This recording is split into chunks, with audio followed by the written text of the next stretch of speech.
Over the last 10 years, we've seen the number of leadership books explode, the number of leadership fads explode, and the amount of resources devoted to leadership training do what?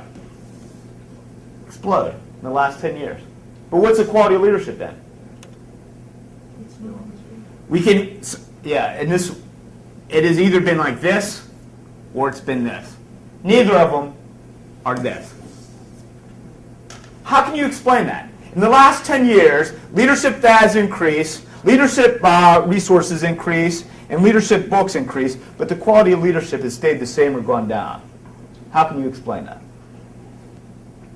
Rather than continuously reading leadership book after leadership book, I would argue that sometimes we'd be better served, pick two and focus on executing and knowing those inside and out, rather than reading 10, 12, 15, 20 books, and then at the end of 6 months, we don't know what they are. Pick two. I don't care if it's Stand Your Ground. I don't care if it's 7 Habits. I don't care if it's Harvard Business School review. Pick two. Pick three. And devote your time and energy into executing those. My 2 research questions were this. How does West Point develop its leaders?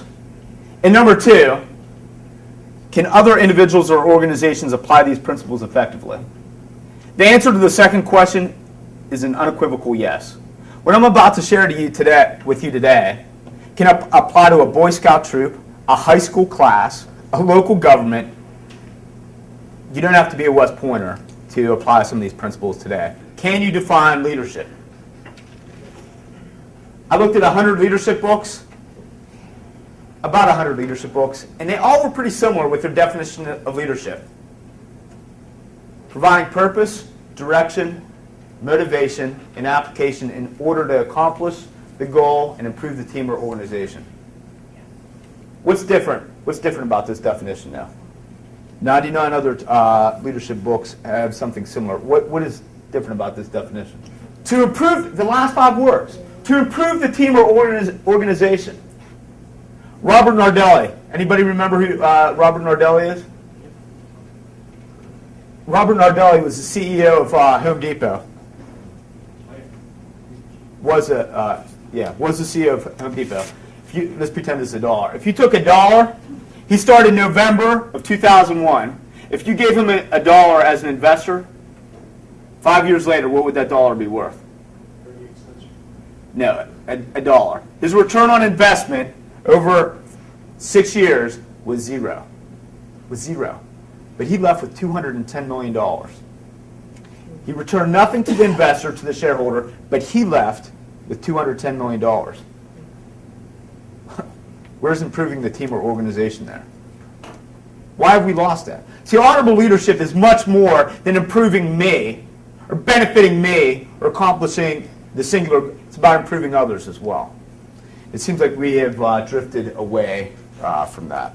Some of you may know somebody that went to West Point or Naval Academy. What do you think the #1 reason is that people attend West Point? 80% of the kids that I talked to up at West Point did it because it was free. That's very important, because I was doing some consulting down at Century Furniture in North Carolina in January, and some guy raised his hand and said, "This is BS. These kids are honorable to begin with. They go to West Point because they're honorable."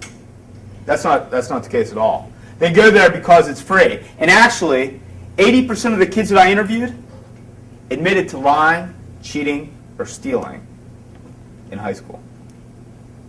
But when they came to West Point, they stopped doing it. Again, if 80% of the kids lie, cheat, or steal before they come to West Point, you have an intervention, which is the West Point model of leadership, and they come out and they don't do it anymore. And they don't do it while they're there.